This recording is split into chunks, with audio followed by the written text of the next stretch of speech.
Dobrý večer, zdravím všechny na panelové diskuzi ohledně konopných klubů.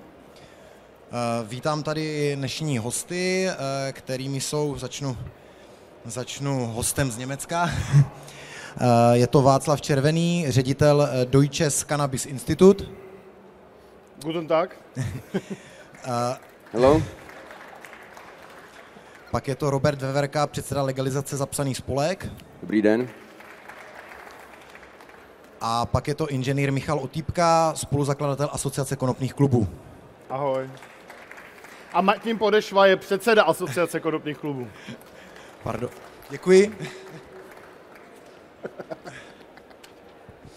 Dneska jsme se tady s chlapama sešli, protože možná většina z vás ví, že v Německu prošel zákon, kde se vlastně nějakým způsobem reguluje samopěstování pro všechny dospělé 18+, a zároveň je možnost zřídit konopné kluby, kde by se lidé, kteří nemůžou nebo neumí pěstovat, nějakým způsobem mohli sejít a fungovat v tomto klubu. Samozřejmě je důležité, jaké budou podmínky, aby vůbec ty kluby fungovaly. A dneska jsem si připravil vlastně otázky tady pro chlapy, s tím, že mě samozřejmě zajímá, jakým způsobem je to třeba řešeno v Německu a jakým způsobem by se to plánovalo, nebo snad v budoucnu to bude fungovat i v České republice. Tak začneme otázkama. První otázka vlastně mě zajímá, proč jsou konopné kluby důležitým pilířem regulace konopí v Evropské unii. Možná bych dal prvně slovo Václavovi, aby nám k tomu něco řekl.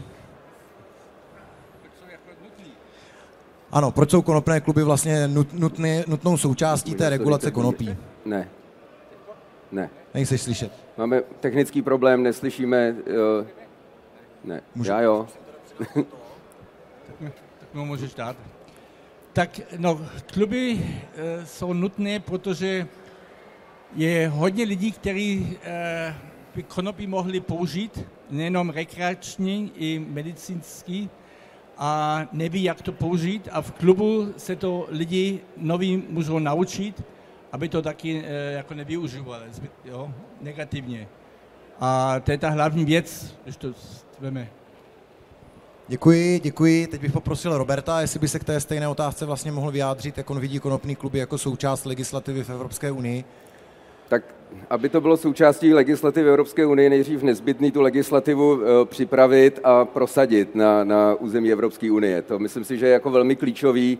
Dost často se zapomíná při debatách o legalizaci, že dřív nebo později do hry vstoupí ten nejzásadnější hráč, a tím jsou zákonodárci, kteří vlastně schvalují jakékoliv návrhy nebo nápady, které nás při regulaci napadají. Jo? Jakým způsobem by to mohlo vypadat.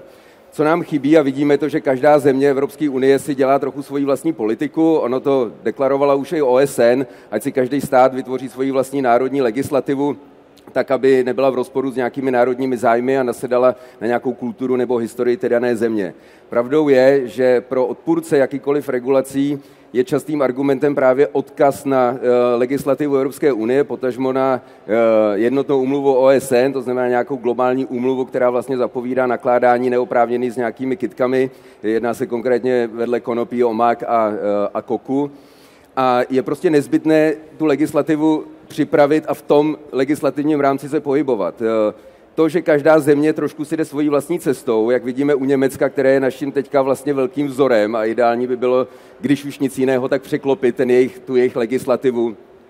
Tak máme další země, které se pokouší, ať už je to Nizozemí, které zavádí nějaký regulovaný koncept pěstování konopí, protože to tam měli do té doby nelegální. Stejně tak Malta se o něco snaží, Španělsko má nějaký formát, řekněme, jaksi tolerovaných konopných klubů, ačkoliv to nemají přesně vymezeno v legislativě. No a samozřejmě podobným způsobem tápe nebo hledá východisko i Česká republika v nějakých návrzích svých, ale samozřejmě pokud bychom měli legislativu evropskou, kde by byl ucelený jasný rámec, v kterém operovat, tak by to těm zemím ušetřilo spoustu starostí a vlastně by tím zavdali, nebo ta evropská legislativa zavdala prostor pro to, aby mohla být naplněn ten koncept té Evropské unie. To znamená, pokud jedna země legalizuje, aby bylo možné s tím konopím nakládat jako s jakoukoliv jinou obchodovatelnou komoditou na území celé Evropské unie. To znamená, je důležité založit legislativu, připravit legislativu a velmi složité, ale hodně nezbytné ji prosadit. Děkuji. Michale, doplníš to, prosím? Jo. Robert je v politice, on má samozřejmě pravdu, ale politici jednají a my musíme konat. Jo, to jsem chtěl říct. Takže pojďme k té otázce, proč jsou kluby důležitým pilířem regulace konopí v Evropské unii. Základ, co?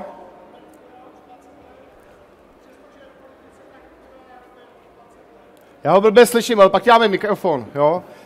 Dík. Hele, základ je samopěstování. Konopí, lidi, základní právo je, základní myšlenka je, aby si lidi mohli pěstovat doma. Tu kytku pro potěchu, pro okrasu, pro léčení, pro nahulování, rekreační účely. Ale ne každý to umí, chce nebo může pěstovat. Takže ty kluby jsou jenom logickým vyústěním toho základního práva. Jo? Lidi by si měli moc doma pěstovat a kdo nemůže, nechce, neumí nebo nemá k tomu podmínky nebo prostě nemá dost peněz, má malý byt, teď jsou tehdy nájmy, tak ty lidi by se měli mít možnost sdružit v těch klubech a tam to pěstovat a sdílet. To sdílení je bez daně, to znamená, že tam nejsou zbytečný finanční další náklady, ten klub funguje i jako určitá sociální síť, když to někdo bude přehánět nebo bude mít psychické problémy nebo životní problémy, ty ostatní mu pomůžou a ty kluby můžou aplikovat, zavádět politiku harm reduction, vlastně snižovat negativní dopady na toho člověka nebo na společnost. Jo. Tady je potřeba říct jednu věc, trošku nebo dvě věci, odbočím. V Německu ty kluby, ty konopní kluby nejsou konopní kluby, tak jak je znáte ze Španělska, ale jsou to spíš pěstitelský kluby, to je potřeba říct. My tady máme jeden zásadní problém a to je, že se chytře přijal zákon proti kouření a vy si nezahulíte nikde. A tohle se nedá jen tak obejít. Jo. Tudíž pokud se budeme bavit o zákonech, o legislativě, tak tam já se obávám, že tam prostě není řešení. Jo. Takže řešení je ten zákon trošičku nedodržovat a přivřít nad tím oči, ale to se v tom legislativním procesu nedá úplně říct na rovinu. Jo. To je, myslím, že důležitý nebo podstatný k tomu říct. A poslední věc, v Německu od přijetí té legislativy přijali ten zákon a 2 týdny od přijetí toho zákona se napsalo stejné množství receptů jako za celou dobu předtím. Jo. To znamená, že ty konopní kluby jsou dobrá cesta a důležitý nástroj i pro konopní pacienty a pro lidi, kteří se tím konopím chtějí léčit. Děkuju. Hnedka přistoupíme k další otázce a to je, jak by podle vás měl vypadat konopný klub, nějak popsat jako ten prostor, jak by to mělo probíhat. Možná začneme teďka, Michale, jsi takový rozmluvený od tebe. Jsem se o kafe, tak vám to řeknu hodně zase, jo. Hele, ten konopný klub, tam to záleží od jedné věci. Jestli to tam, nebo řeknu od jedné mojich je víc, jestli to budete moct konzumovat na místě, což by bylo nejlogičtější a což by bylo to, co všichni chceme a bylo by to nejlepší i pro společnost. Že by ty lidi nehulili venku, nehulili by tam, kde bydlejí, nikoho by neobtěžovali a odehrálo by se to v tom klubu. Taková společenská dohoda. Tady máte klubovnu, dělejte si tam, co chcete v mezích zákona a neotravujte venku a šťastní budeme všichni. Jo? Takže první věc je, jestli v tom klubu bude umožněná konzumace, vypadá to, že ne. To je to smutný, co jsem vám nechtěl říkat, ale nejde to přeskočit. Jo? Druhá věc je podstatný, jestli to budete muset pěstovat v tom klubu, anebo jestli ten klub to bude moct pěstovat jinde. Jestli ten klub bude vlastně jenom výdejná, anebo jestli se to tam bude muset pěstovat. A tam dojdeme k takovému rozporu. Představte si, že bydlíte v Praze, sídliště, nebo tady Ostrava Poruba, jo? 100 000 lidí tady bydlí, Praha centrum tam ještě víc, a jestli ten klub bude v centru, aby to ty lidi měli kousek a mohli vlastně si to pořídit, kdy potřebujou, tak je nesmysl, aby se to pěstovalo v centru města, protože vyšší nájmy, vyšší náklady, to se promítne do ceny toho výsledného produktu, to je jedna věc. A druhá věc je potenciální zátěž pro to okolí. Takže pro mě je lepší, aby se to konopí mohlo pěstovat někde jinde a potom se to v tom klubu vydávalo těm členům. Jo. Během toho legislativního procesu se objevil takový návrh, že by vlastně se umožnilo, aby lékárny byly konopným klubem, aby se udělala výjimka a producenti léčebného konopí to mohli dodávat do lékáren a ty lékárny to vydávat jako konopný klub. A teďka my jsme s tím měli strašný dilema, protože pokud vám jde o, aby konopí bylo legální, splněno, pokud vám jde o to, aby lidi měli přístup ke konopí a měli přístup za levno, splněno, ale co je tam negativní je, že by to úplně odstranilo konopnou komunitu a těch pár lidí, co sehnali desítky milionů, mají tu licenci tak by vlastně mohli tímhle způsobem ovládnout, zásobovat, pokryt celý ten trh. A jestli je to dobře nebo špatně, já vám neřeknu, jestli je to špatně nebo dobře. Já vám řeknu, jaká je ta možnost a vy si to zvažte sami. Dík. Děkuju, poprosím Václava, jak on by si představoval, nebo jak si představuje konopný klub v Německu, který staví, nebo už má skoro nachystaný. Ty to přesně, jsem slyšet, jo. Jak to sám říkal, ne, v Německu nejsou ty španělské kluby. Jak každý si vždycky myslí Cannabis Social Club. To Social Club, to nemá co společného. My teď jsme dostali dokonce to povolení, že smíme pěstovat na jednom místě a rozdávat to na druhém místě. Jenže je to tak, že když máš tu rozdávanou v Mnichově, tak to taky musíš vyrobit v Mnichově. To znamená, i když to je ve okolí, jo, ale abys to třeba někde v Landshutu pěstoval a do Mnichova dovozil, to taky zase nejde. Chápu, omezení, no. Další věc máme, že máme jenom pro 6 000 obyvatel jenom jeden klub v Bavorsku. Takhle, oni nám to povolili od 1. aprílu, jo, že jako lidi smí kouřit, nic nemůžeš ale koupit, ty můžeš mít 3 kytky doma a máme od 1. července můžeme teoreticky pěstovat v klubu. Teďko v Bavorsku je to tak, že to nechtějí, ty licenci budou dělat centrálně. Teďko oni jako mají 3 měsíce čas to připravit. To znamená, my teďko 3 měsíce vůbec nemůžeme to zažádat. Od 1. července to můžeme zažádat a potom oni ještě mají zase 3 měsíce, než si rozhodnou, jestli my to dostaneme. Jo? To jsou takový... Já byl v Německu teďka na konferenci, tam se všichni samozřejmě radujou. Mimochodem všichni čekali, že Česká republika bude první, kdo to kompletně zalegalizuje a protlačí to celý Evropě. Takže z Čech velký zklamání, z Německa velký nadšení.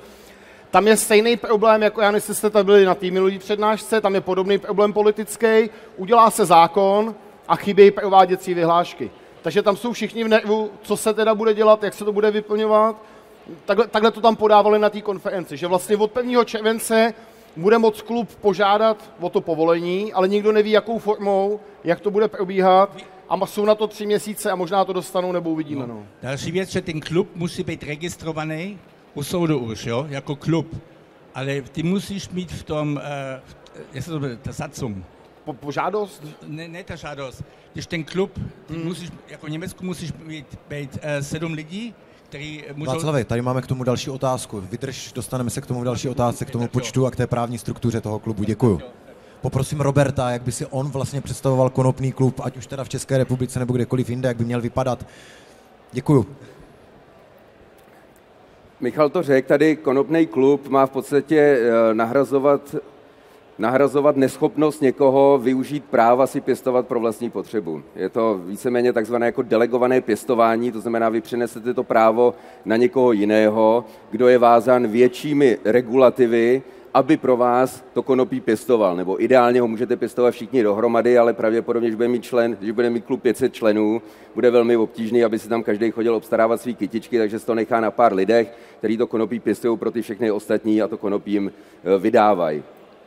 To je vlastně ten princip toho klubu.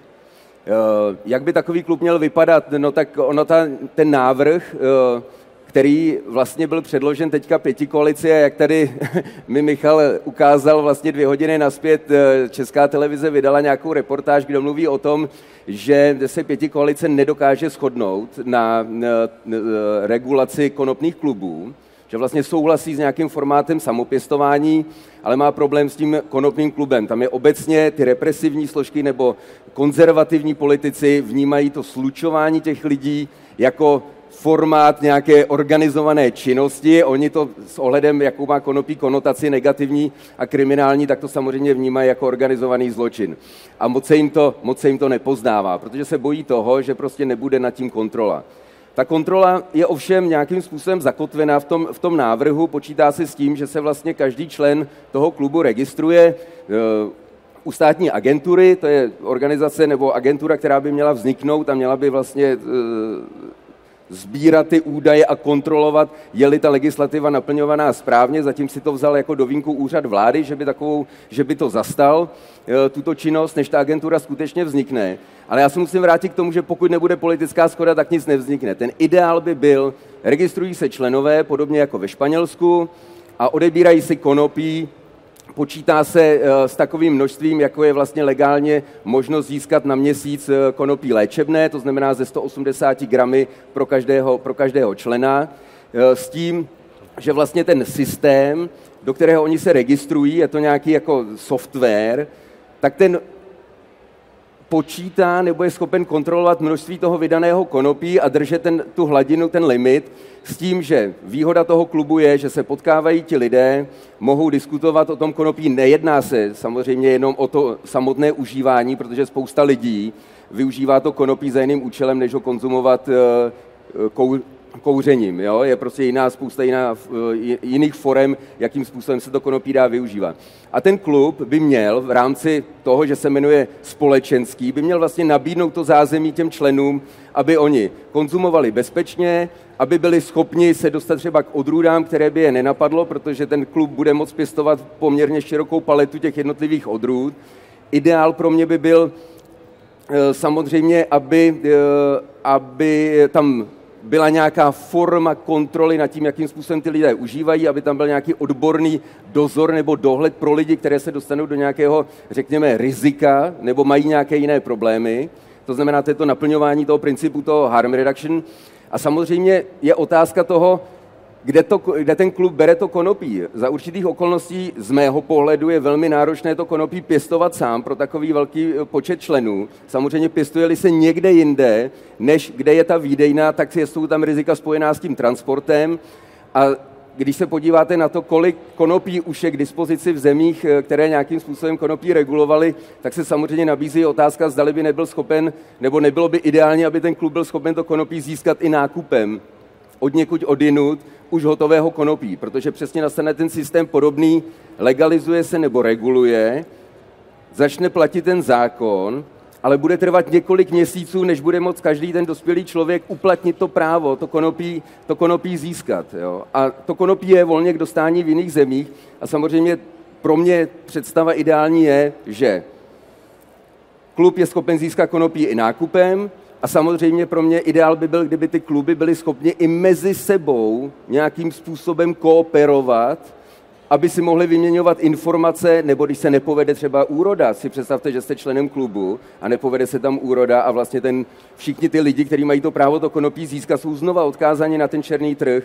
To znamená, přemíra regulace u toho konopí speciálně může vést k tomu opačnému efektu, než který je žádoucí, a to je, že ty lidi se k tomu konopí nedostanou a může se jim stát, že v rámci potřeby to konopí mít se znova odkážou na černý trh. To je asi jako v principu ten základ, ale samozřejmě ty detaily, jak to bude skutečně vypadat, ještě máme další otázky. Později, a hlavně je to předmětem té politické debaty. Máme další otázky, můžeme to rozvést. Michal chce ještě reagovat? Jenom jedna věc, jakmile bude nakupování biznis mezi klubama, jsou ve hře daně zvednou cenu výsledného produktu, celníci, kontrola, finančák a ta myšlenka padá na financích. Jo. Ono už ten klub vypěstovat, udržet to v nějakých rozumných penězích, rozumný ceně za ten gram nebo za tohle. Vy nemůžete to v tom klubu mít za dvojnásobek než na černém trhu, kdo by chtěl být v klubu potom. Vy to v tom klubu nemůžete mít dráž než komerci, tudíž je to potřeba udržet v té neziskové rovině, je potřeba to udržet na tom, společně to vypěstujeme, společně to sdílíme. Konzultovali jsme to na těch jednáních s tím náměstkem z ministerstva financí, chtěli na to dát daň, my mu tohle vysvětlili, to je sdílení, on s tím souhlasil. Jakmile tam bude biznis, budou tam daně a myšlenka padá.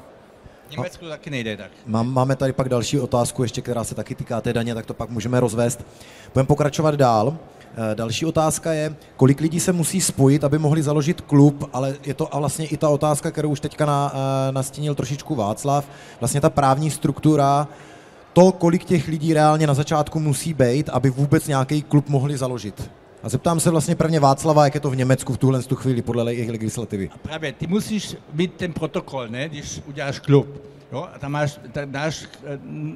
náš protokol má 7 stránek a tam v tom protokolu musí přesně všecko být, co ten zákon je. Jo? Teď my jsme v loni měli ten první možnost vidět ten zákon, to byl ten entwurf, jak se řekne, entwurf. To první znění? To první, no, tento, ne. Tak to znamená... První znění. A to bylo 180 stránek. Aha, paragrafový znění. No. Myslím, že jsme chtěli říct, že... Právě kvůli tomu jsme udělali náš protokol, jo. Tak, teď to ale změnili. Ten zákon, ten nový zákon má 50 stránek. Teďko, když tvůj protokol nemá přesně bod po bodu, to stejný jako oni mají, tak nedostaneš povolení třeba. Jo? To jsou takové ty maličkosti, které se nemůžeš připravit. Jo? Teďko právě my máme německý zákon, ale ty jako Bavorsko a všichni můžou to zase jinak interpretovat. To znamená, my teďko nemůžeme nic dělat, my musíme čekat, až nám to ukáže. Na to má zase 90 dní čas. Jo? Potom my musíme změnit náš protokol, až když potom dostaneme to potvrzení od soudu, že náš klub je registrovaný, potom to můžeme začít zažádat pro tu licenci. Jo? A teď mi postavili hřiště před dveře. Jasně, to ještě zmiňuješ hřiště, v podstatě to je jedna z těch regulací, které samozřejmě ty státy vymýšlejí, kde na jednu stranu to chápu, že samozřejmě žádný konopný klub, prodejna nebo pěstírna nechtějí v nějaké blízkosti od škol, od hřišť, ale v praxi je to potom proveditelný tak, že samozřejmě někdo někde založí klub a město tam ten klub nechce, tak udělá 50 metrů od toho hřiště a ty se s tím teďka v podstatě potýkáš. Říkám to správně? Přesně tak, když to vemeš, já mám ten obchod, jak mám, ne? A to místo pro ten klub, to je v industriální zóně. Jo? To znamená, oni museli dostat extra povolení, aby hřiště mohli tam postavit. Protože tam se normálně hřiště nesmí postavit. Jo? Tak jak to jde daleko? Evidentně ten tlak proti tomu, aby nakonec ta legalizace v Německu nedopadla, je stejně silný ve všech těch státech, nejenom v Česku. On má smůlu, že v Bavorsku, tam jsou největší fašouni. No. Já jsem na těch expertních skupinách vždycky říkal, že ideální, když do toho nebudou kecat města a obce, protože jakmile do toho pustíme města a obce, tak se taky může stát, že žádná legalizace neproběhne, když bude schválená nahoře, tak jak říkal Robert, že jedna věc je to schválit a pak druhá věc je to i vykonávat a samozřejmě města a obce jsou zrovna i ve vaší zemi, i v naší zemi si myslím, nejsou příliš nakloněni jakékoliv legalizaci konopí a jsou trošičku překážkou, aspoň teda z mýho pohledu. Poprosím teďka Roberta, jestli by mohl říct, jak vlastně on vidí v České republice, kolik lidí by se mělo spojit a vlastně, aby mohli založit klub, nějaká ta právní struktura toho klubu, jak by měla vypadat. Tak jestli je to kvízová otázka, tak na založení neziskové organizace jsou potřeba 3 lidi, takže stačí 3 lidi, aby založili klub. A pak je otázka, jak bude vypadat to členství. Samozřejmě, když tam ty lidi budou přicházet, ty už by měli být registrováni skrze ten systém. Ten klub vlastně požádá po tom, co založí tu neziskovku, nebo ten ideál je, osloví tu agenturu státní, pravděpodobně úřad vlády, požádá o povolení na základě parametrů, které budou vydefinovaný, budou-li splněny, získávají za nějaký licenční úplatek, získávají povolení k tomu ten klub spustit a pak k tomu přichází ty jednotliví členové, kteří jsou stejně tak registrováni u té agentury a ty vlastně můžou chodit do toho klubu. Co já vnímám jako trochu taky nedostatek toho návrhu a to je, že vlastně úvaha je, že každý uživatel toho konopí, nebo každý, kdo vstoupí do toho legálního systému nakládání s tím konopím, pokud nastane, tak je nezbytný, aby se registroval, a to buď jako samopěstitel, nebo jako člen konopného klubu a jako člen pouze jednoho konopného klubu. Já to vnímám jako nedostatek, protože se můžete přestěhovat, trvá to několik měsíců změnit členství, dokázal bych si představit... Zeptám se tě, pardon, kolik tam je v té hlavě, 2 nebo 4 měsíce, nebo nějaká taková cifra? 2 nebo tak, ale to jsou věci, které jsou, ty parametry se neustále mění, takže to je předmětem diskuze, takže už vzniká jako relativně omezený nebo rigidní ten systém, který vlastně nedovoluje nebo nepočítá s tím, že by mohli ty lidé se například přestěhovat. Jo, a vznikají tam ty prodlevy, kdy to konopí můžou získávat, vzniká tam ta hrozba toho, že ty lidi se vlastně znova vrátí na ten černý nebo na ten nelegální trh, kdy vlastně celý ten parametr a ta regulace vzniká za účelem toho ty lidi vymanit z toho trestně právního rizika možného postihu, když oni vstupují na ten nelegální trh ty konopí získat. Takže odpověď je, stačí 3. v případě, že tedy máme legislativu, která to umožňuje. Děkuju a poprosím Michala, jestli tady tu otázku ještě doplní. Tak já taky řeknu 3, že jo, logicky, jo. Ne, já jako Robert využiju času a řeknu toho víc, jo. Hele, my jsme založili asociaci konopných klubů a jedna z těch hlavních myšlenek je, my uděláme blueprint, jako když si zakládáte SROčko. Jedna varianta je, že jdete za právníkem, dáte mu 20 000, on vám z počítače vyjede zakladatelskou listinu, vy tam vyplníte jména adresu, dáte mu těch 20 000 a založíte si SROčko. To je ale zbytečný, aby se tohleto opakovalo u těch klubů. Takže my jako asociace uděláme ten jeden formulář, ten dáme všem členům, zprostředkujeme právníka, který to udělá za rozumný peníze, nebo pokud možno zadarmo, nebo za mírný poplatek, za co nejméně to půjde. A ten člověk jenom doplní ty údaje, pošle žádost a založí klub. Co se bude dít potom, to je otázka, jak se nastaví legislativa. Co my určitě nechceme, co bylo v těch návrzích zákona. Já bych chtěl potkat toho člověka, který tam ty hrozný věci píše, protože na těch jednáních jsou všichni v pohodě, jsou všichni normální a pak se vždycky objeví verze kopie a tam je něco za trest. Tak jako, kdo je ten zlej třeba to bude vědět, kdo je ten zlej v pozadí. Jako, jo. My tam určitě nechceme, tam byl návrh, aby to konopí musela vydávat vysokoškolsky vzdělaná osoba v oboru adiktologie, aby tam musela být zapsaná, ale aby tam fyzicky musela být přítomná a aby to fyzicky musela vydávat. To je nesmysl a strašně by to zdražilo. Jo. Další, co by to zdražilo, by bylo, kdyby se to konopí vypěstované v tom klubu muselo testovat stejně jako lékařský konopí. Za prvé je to nesmysl, to lékařský se suší moc, proto je tak hnusný nebo není tak dobrý a ty testy jsou na to strašně drahý, když to vemete v součtu. Jo. Tak to je podle mě jakoby neoptimální nebo jakoby zbytečný nebo špatný požadavek. Jo. Tam se někdo hlásí, pak dostane slovo. Ale ještě vám chci říct jednu věc. Představte si, ten minimální počet jsou 3, maximum je v návrhu 500. Je to, jak kdybyste si pronajali autobus s kamarádama a jeli k moři. Když v tom autobuse pojedete 2, tak to vyjde na nesmysl. Když ten autobus bude plně obsazený, tak se ty náklady rozpočítají. Takže v zájmu těch klubů bude, aby tam těch členů bylo víc, protože to sníží ty jednotky na toho člena, anebo na ten gram té produkce.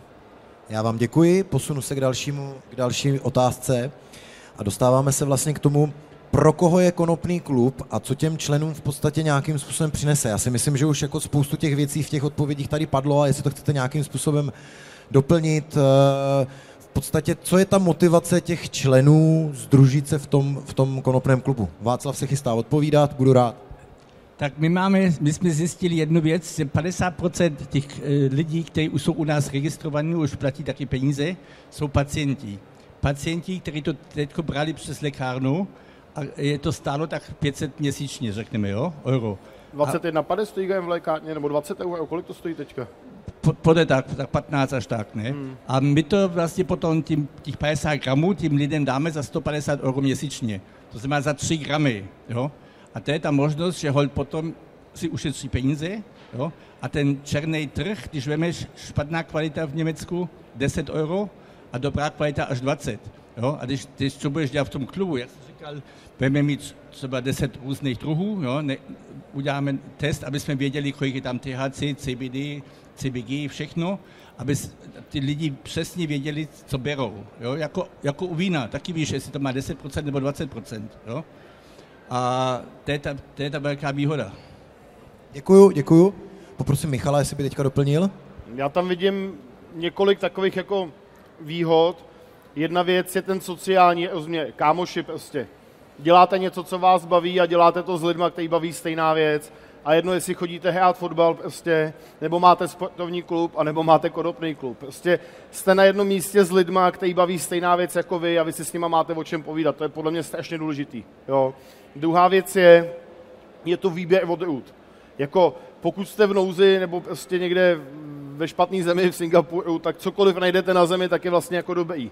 Ale pokud máte možnost výběru a máte možnost ochutnávat ty jednotlivý odrůdy, vybírat si, tak to je strašná jako výhoda. A představte si, že byste jedli rok stejné jídlo, no to je za trest prostě. Jo. Takže ta možnost toho výběru. A třetí věc, to asi spousta lidí uslyšej, lidi v Čechách pěstují dobrý modely, ale jde to dělat o 2 levely vejš. Tudíž pokud ten klub to pojme aspoň poloprofesionálně, tak se dá čekat výrazný zvýšení kvality prostě. Tam vidím ty výhody. Děkuji a poprosím Roberta, jestli to doplní. Já jak to poslouchám, tak pokud se budeme bavit o konopných klubech jako místa, kam budou chodit pacienti a budou tam získávat léčebný konopí, vypěstovaný v neléčebné kvalitě, bez dozoru odborného, statného nějakého doktora, který se o ně bude starat, nebo když budeme tvrdit, že ty konopné kluby jsou v podstatě jenom jako místa, kde se budeme scházet a budeme tam, jak Michal rád říká, hulit, tak se nedivím, že konzervativní politici, ať už z řad lidovců nebo i ODSky, jsou proti tomu, protože samozřejmě to přesně nenasedá na ten parametr toho, jak by si stát představoval, že bude nakládáno jako s nějakými látkami, které jsou momentálně dokonce v režimu zakázaný. Ten klub by měl, jak jsem říkal, splňovat ten parametr, že pro lidi, kteří z nějakých objektivních důvodů, ať už neschopnost, absence prostoru, kde můžou pěstovat, lenost, nekvalifikovanost, těch důvodů může být celá řada, tak oni delegují to právo na někoho jiného a získávají tam to konopí a je jim pomáháno a jsou jim poskytovány nějaké validní informace, jak s tím konopím nakládat a mají garanci, že to konopí je pěstováno v nějakém režimu, kde právě je zabráněno nějaké kontaminaci nebo špatnému, sušení a tak. To znamená, ty testy jsou na místě, protože ten klub je schopen tím deklarovat, že vlastně to konopí pěstuje podle těch pravidel, ono konec konců to bude žádoucí, protože ve chvíli, kdy děláte něco pro někoho jiného, tak by to mělo mít nějaký garantovaný standard, na který se ten lidi můžou odkázat. Jinak to nedává smysl. A druhá věc, ano, v tom návrhu se objevilo, že má být tam odborník, třeba z adiktologie nebo vysokoškolský expert nějaký, který je schopen vlastně pracovat s těmi lidmi a ano, ve chvíli, kdy poskytujete nějakou službu lidem, tak by tam měla být nějaká garance kvality, že ten člověk, který tu službu poskytuje, tak vlastně ví, o čem mluví a je schopen jako reálně těm lidem pomoci. Jo? Jako já taky umím někomu říct, když je mu špatně, ať se má líp nebo co má dělat, ale ve chvíli, kdy vlastně chcete od toho klubu, aby skutečně naplňoval tu funkci toho snižování těch rizik, a ty se netýkají jenom samotného užívání, ale dost často jsou na to navázány třeba nějaké jiné sociální, ekonomické nebo duševní věci, které prostě ten člověk tím trpí, tak samozřejmě potřebuje pomoc odbornou. A je na místě, aby v takovém klubu ten odborník k dispozici byl.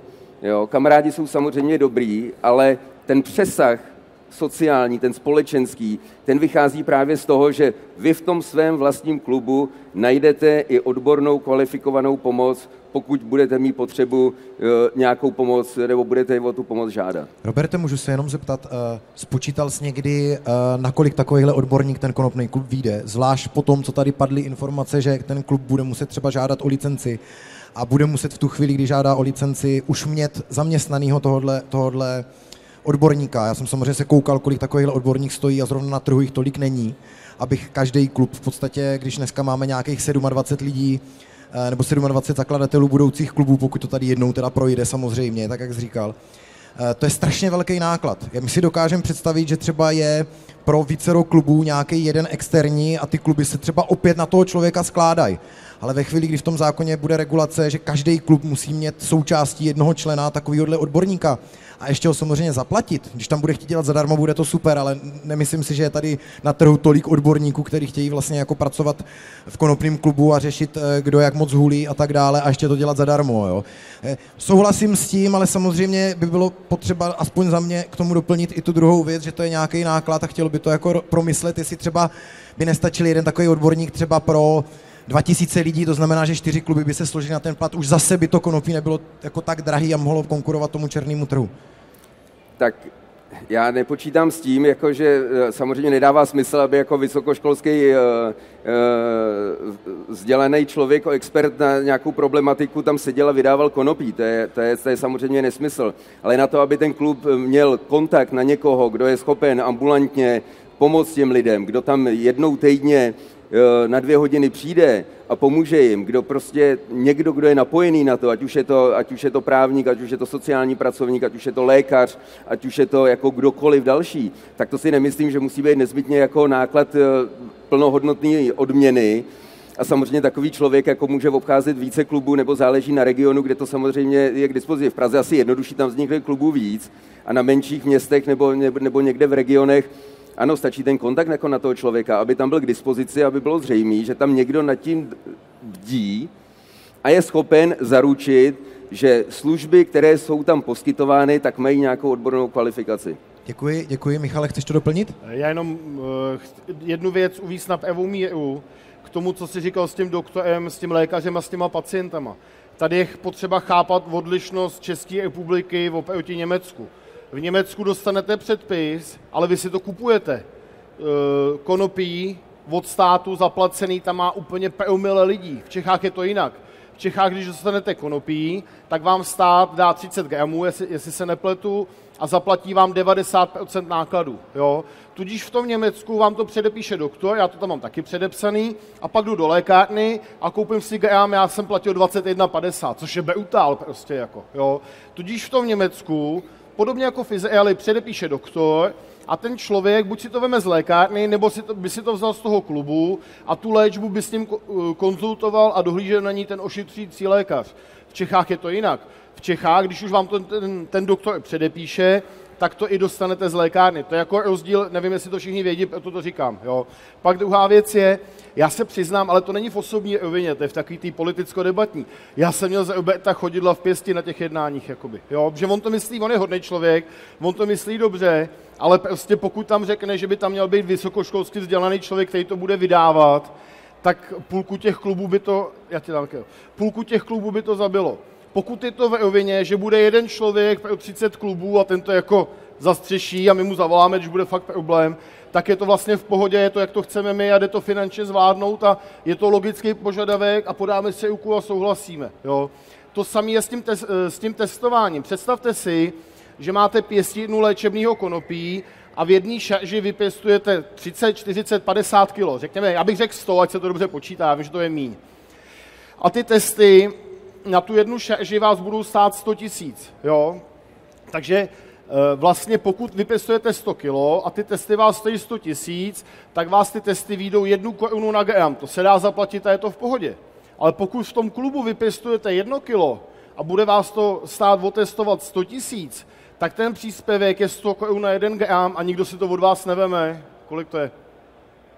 Já ti pak dám, udělej si poznámky, Tomáši, já ti pak dám prostor a můžeš tady, já takhle nemůžu jako na dálku vyvolávat, jo, ještě nejsem moderátor, ale já jenom chci říct, že pokud na ty kluby, cest, jak zabít ty kluby je několik, pokud na ně nahrnete moc byrokracie a moc povinností a ty věci budou stát hodně, tak ten klub bude ekonomicky neentabilní, neprovozovatelný, prostě to nepůjde udělat, když to zjednoduším. My už máme takovou možnost vlastně v Německu teďko, že hodně klubů, který před půl roku si udělali, jo, založili, už řekli, že to nebudou dělat. Vystřízlivěli a viděli, jak je to obtížný, jakoby, no. To znamená, já to chci dělat, abych jim to dokázal, že to je možný, jo, to je ta moje ambice hlavně, jo. Když to jednou poběží, tak je to ten blueprint. Jo, někdo to musí udělat a ostatní někdo musí vyšlapat cestu. Já to vlastně jenom doplním, ono je tady prostě přesně vidět to, že v každé té zemi, kde nějaká regulace toho konopí podle mě proběhne nebo proběhla, tak vlastně to, co se vykopne, se následně musí upravovat, protože se vlastně ukáže, že velká část těch regulací je zbytečně moc velká. Ale bohužel je to nějaká cesta, která mě osobně se nelíbí, ale je to prostě takový politický standard ve všech těch zemích a čeká nás to bohužel všechny. A proto obdivuji lidi, jako je třeba Václav, který je vlastně průkopníkem po tom, že se snaží vyhovět té legislativě, ale taky ukazovat, kde ta legislativa stojí za hovno, jo, a je potřeba změnit. 100% systém neexistuje, jo? 100% zákon nebude nikdy, jo? I v Kalifornii nebyl, tam taky museli k doktoru, jo? To všichni byli pacienti, jo?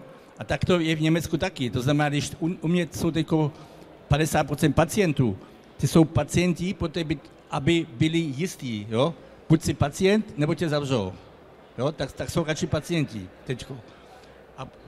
A ta věc, ten zákon může být dobrý, nebo může být špatný. My ho musíme používat tak, jak je, jo? To jsou jejich pravidla a my to musíme podle jejich pravidel jim ukázat, že to je možný. A když to dokážeme, že to je možný a budeme mít ten první blueprint, jo? Tak potom to bude jednoduchý. Děkuji. Já chci říct jednu věc, já ty věci vidím, mě ty politické jednání unavujou a zabíjejí. To je za TS tam sedět, jakoby. Jo? Je to prostě o tom, že jste mezi partou lidí a ty se dohadují do nekonečna. Kdybyste takhle fungovali v soukromé sféře, tak každá firma zkrachuje. To takhle nejde dělat. A věc je ta, moje zkušenost je, než jdete na jednání, dělat kompromis, než jdete na jednání, tak vy uděláte půlku a jdete tam s tou půlkou a z té půlky bude čtvrtina. Ne, vy to musíte dobře vymyslet, jasně sformulovat a jít tam s jasným stanoviskem a s podporou. A pak máte o čem vyjednávat a pak máte vyjednávací sílu. Pokud budete lavírovat 50krát to změnit a pak se posajete, než vůbec to jednání začne, tak nemáte šanci tam z toho něco kloudného vykopat. Prostě, no. Ještě poprosím Roberta, chtěl něco doplnit? Já chtěl říct, že právě ano, je to pro ty lidi, kteří se v té politice nepohybují, je to samozřejmě velmi nepříjemný a složitý proces.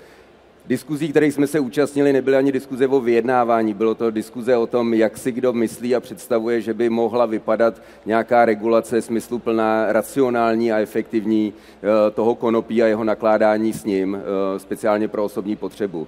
A jak tady bylo řečeno, ten zákon není nikdy dokonalej, ani ty návrhy, dost často se mění a rozhodně, co se nevyplatí, je dobrý na to pohlížet nějakým způsobem kriticky, ale neodsuzovat to a nenadávat hned, že prostě to napsal nějaký hlupák, že to nedává žádný smysl, protože prokazatelně to prochází nějakým procesem a stejně tak, i když to projde tou sněmovnou, tak jak se to stalo v tom Německu, tak se ukázalo, že vlastně ta praxe je trošku jiná a je nezbytný dál upravovat tu legislativu k nějakému cíli, který je vlastně schůdný a ten naplňuje ty deklarované cíle, jako třeba snížit podíl černého trhu nebo nelegálního trhu s konopím.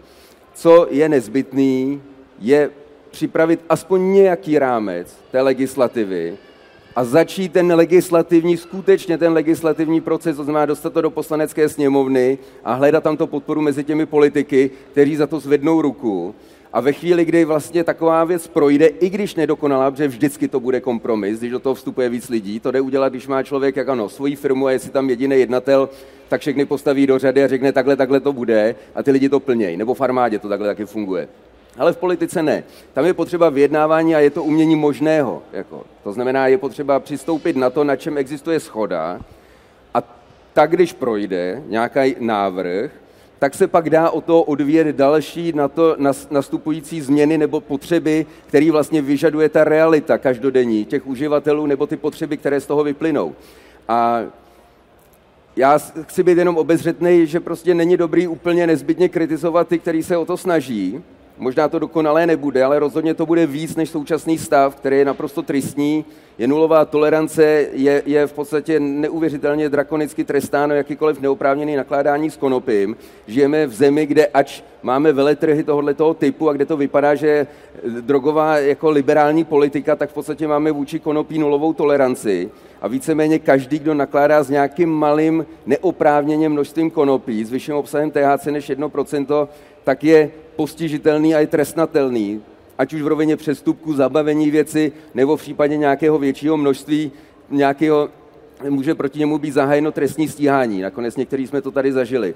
To znamená, je to klín do dveří, které jsou dneska zavřený a v podstatě shoda nějaká na nějaké legislativě bude ta noha, která ty dveře povotevře a umožní nám dokázat všem těm kritikům a odpůrcům jakékoliv drogové liberalizace, že to schůdné je a že to nepřináší ty rizika, která jsou často v rámci té propagandy protikonopné zveličována nebo dávána na odiv, jako jak to konopí je strašně nebezpečný a jak nějaký užívání konopí je cesta rovnou z kopce.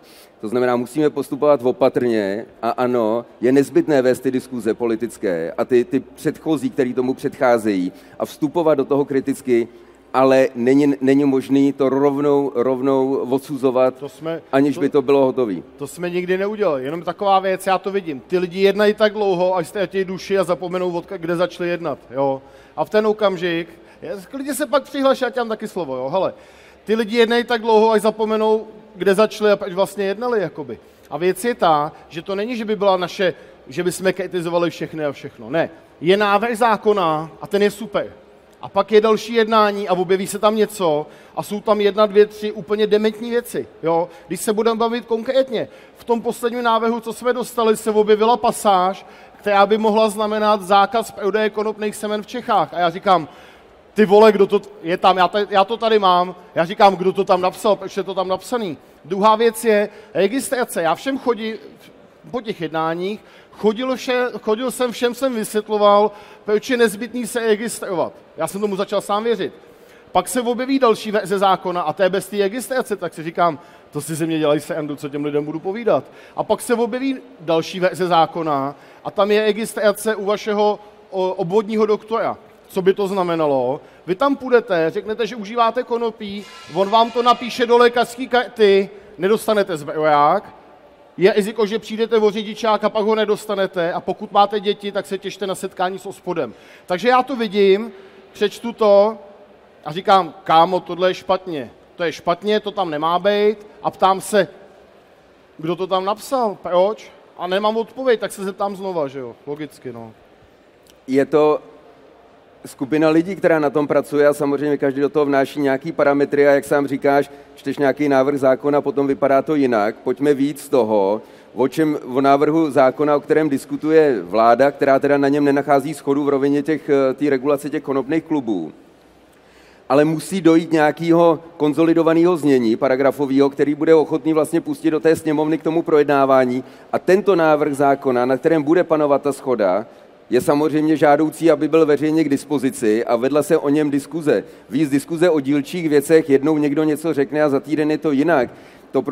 To už není ani v rovině dezinformací, to prostě se bavíme o něčem, co někde někdo plácnul a nemá to žádnou vypovídající hodnotu. Dobře, jako dneska. To, to znamená, pojďme kritizovat to, až to bude napsaný. A ne... Koho to zajímá, já ho mám napsaný, já ho mám proškrtaný, četl jsem ho 3krát, já ho sem přinesu po té přednášce, můžete si ho přečíst všichni. Ale ono to neplatí.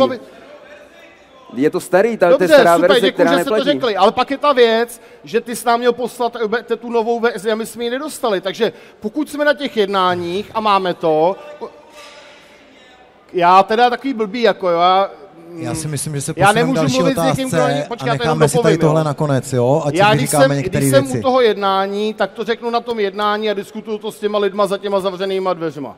Když nás na to jednání nepustíte, no tak my to kritizujeme zvenku. A vy nám říkáte, ne, buď... Pojď sem, je to jaký, jako... Tomáši, já si myslím, že spousta věcí, které fungovala na úřadu vlády a fungovala i na ministerstvu zdravotnictví, nemá nic společného s transparentním jednáním o vyjednávání věcí, jako je konopí. A představuji si to úplně jinak. To je to představu trošku jinak a ten systém nějak jinak funguje. To ještě neznamená to, že nemůžeme ty názory v podstatě nějakým způsobem sdílet a říkat. A já si myslím, že úřad vlády s náma pořád mluví. Včera jsem byl v televizi jenom proto, že Jindra Vobořil poslal reportérce telefonní číslo na mě, aby jsme nějakým způsobem o tom komunikovali.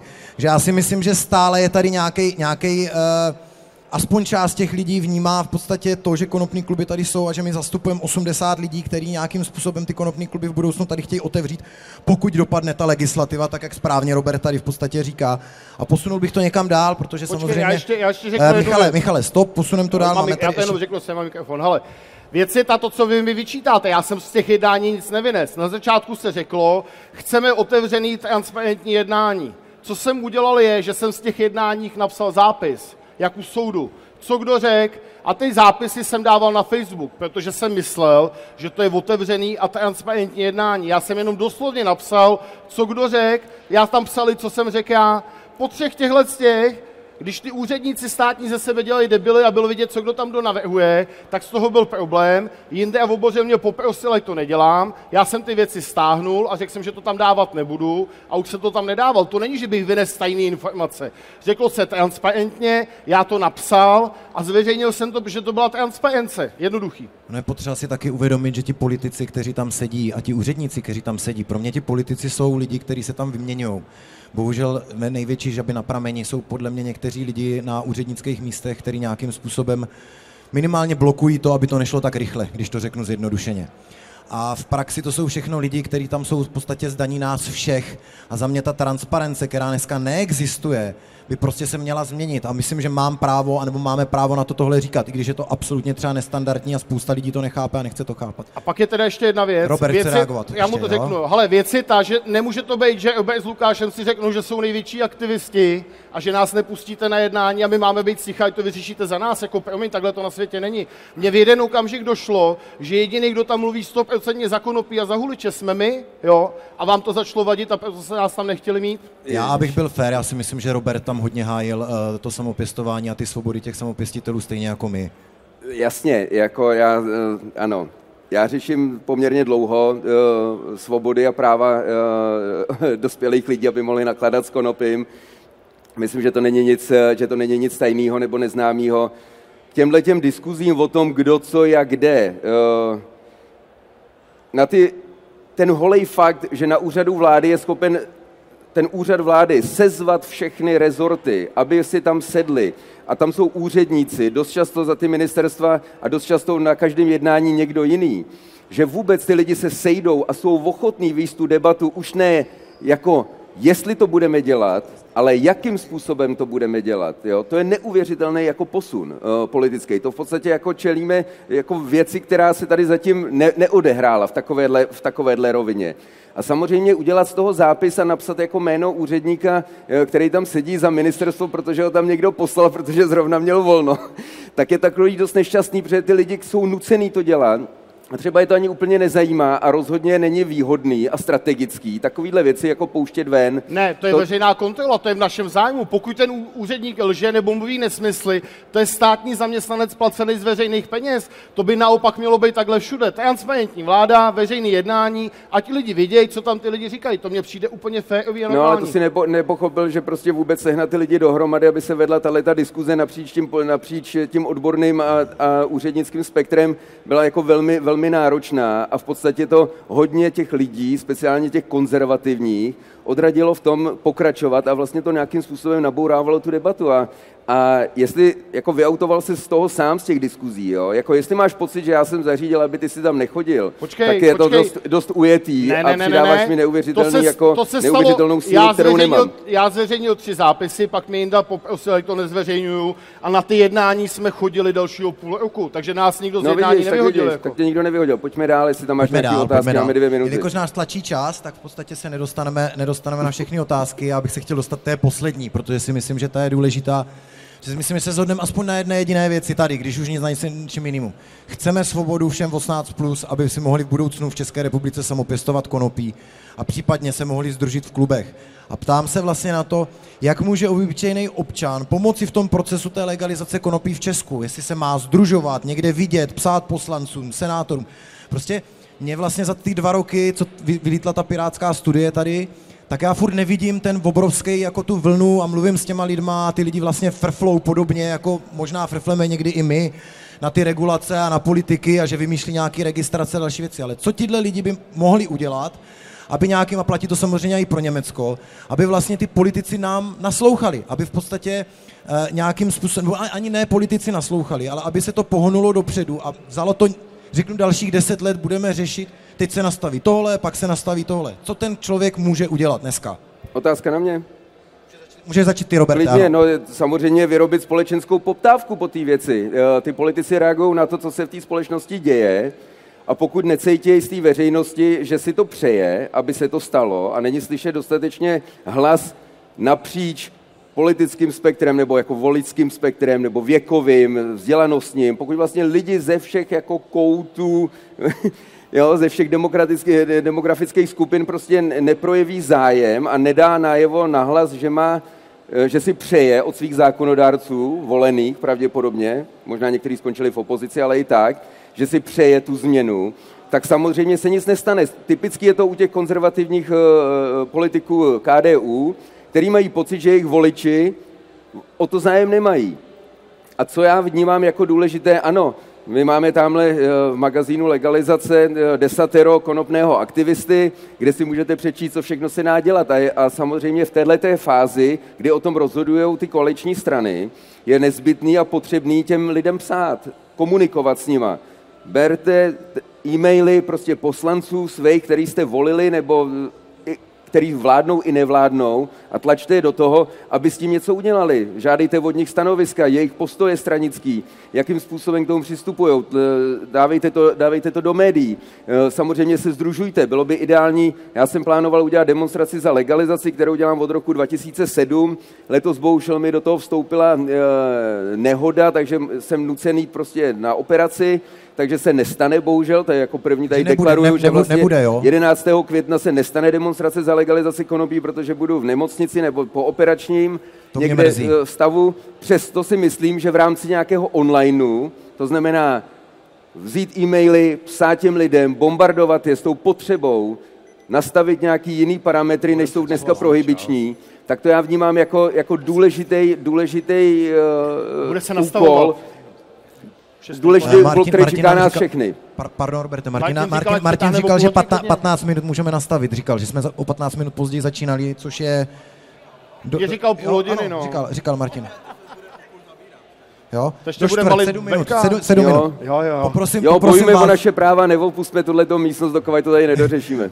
Poprosím Václava, vlastně, co on vidí v rámci Německa a třeba Česka, co můžou udělat lidi, aby nějakým způsobem ovlivňovali ty politiky a ovlivňovali to dění tak, aby jsme se v budoucnu dostali k tomu, aby ty zákony byly fakt kvalitní a my jsme měli tu svobodu. Pěstovat. Už by měli teď začít pěstovat. Všichni pěstovat. Všichni začít pěstovat. Takže taková guerilla marketing, jo? Prostě tlačit to. My máme teď v Bavorsku, ne? Tím, že Bavorsko je tak restriktivní, lidi teď ke mně od 1. aprílu přišli chodit a kupujou kytky, i když nekouří a nechtějí kouřit, ale si koupí 3 kytky, že je dají na balkon, aby ty policice ukázali, kam to běží. To znamená, aby bylo vidět, že těch lidí, který chce pěstovat, je co nejvíc. Přesně tak. Super, díky. Michale? Já to vidím ve 2 rovinách. Jedna věc je takový americký styl. Ty lidi, kteří jsou pro, není potřeba plácat po zádech, to oni vědí. Kdo je proti? Lidovci, u lidovců je to pan Bartošek a pan Filip. Slušně, věcně, srozumitelně zaplavit jim Facebook. Zaplavit je mailama, psát jim, volat jim a oni jsou docela citliví. On na tom Facebooku má 15 lajků a píše mu tam 4 lidi. Když mu tam bude psát každý den 100 lidí kvůli konopí, on to povolí. Jo? Takže 2 lidi od lidovců jsou klíčoví. A pak je tam pár dementů z ODS. Pojďme dát dohromady těch pár jmén, ať je jim to nepříjemný, ať je to téma, kterému se chtějí vyhnout, ať je to ať je to štve, ať cítí ten tlak a ať se tomu vyhnou. Jo? Takže prostě je to stejný jako u toho rozhodování. O těch věcech v reálu rozhoduje omezený počet lidí. A nemá smysl jako jasně veřejná poptávka, všechno tohle, to souhlas. Ale těch pár lidí, co rozhoduje, tak by to měli pocítit a měli by to slyšet, to je jedna věc. A pak je druhá věc že je potřeba, to se asi nebude pár lidem líbit, je potřeba to hlídat a kopat i z druhé strany. Jo? Nekonečný jednání, politikaření, řešení, já už na to nemám sílu ani nervy. My to chceme stejně jako v Německu a měli by to slyšet i ty lidi. A za mě nejvýznamnější osobnost je tady Jindra Vobořil. On by měl přijít a říct, hele, připravil jsem plán, máte 3 moduly. Jeden modul je samopěstování, druhý modul je samopěstování a konopní kluby a třetí, a to je ten nejlogičtější, že tam ten stát získá na tom peníze a ten kruh se uzavře, samopěstování, kluby a komerce. A já vám dávám tady vypracovaný 3 verze a vy si vyberete, kterou chcete a pokud se na tom nedokážete shodnout, tak odhlasujte aspoň to samopěstování. A než nekonečný měnění těch návrhů, hledání podpory, tak ať jde, ať to řekne veřejně, ty lidi se za něj podpořej a donutí tu druhou stranu reagovat a odkryt karty. A ty, co budou proti, se proti tomu vyjádřej a na ně by se měl upnout naše pozornost a náš tlak. Takže ty, co jsou proti, ale i ty, co jsou pro, teď nám utíká čas, to už se nestihne projednat, to nemusí dojít, jakoby. Takže teď je ten čas, aby přišly 2 návrhy, jeden plnej a druhý, řekněme, samopěstování, nebo 3 samopěstování s klubama a komerce. To by se za mě mělo stát. Hele, já poděkuju, už nás tady chtějí vypnout, takže já poděkuju dneska našim hostům, děkuju moc. Myslím, že všechny ostatní věci jsme schopni si tady probrat už bez mikrofonu. Ne, ještě kluci jste se chtěli na něco zeptat, tak pojďte blíž a dostanete ale mikrofon. to můžeme slyšet už bez mikrofonu. Já poděkuju dneska Robertovi Veverkovi, poděkuju Václavovi Červenému a poděkuju Michalovi Otýpkovi. A já poděkuju Martinovi Podešvovi, panu předsedovi.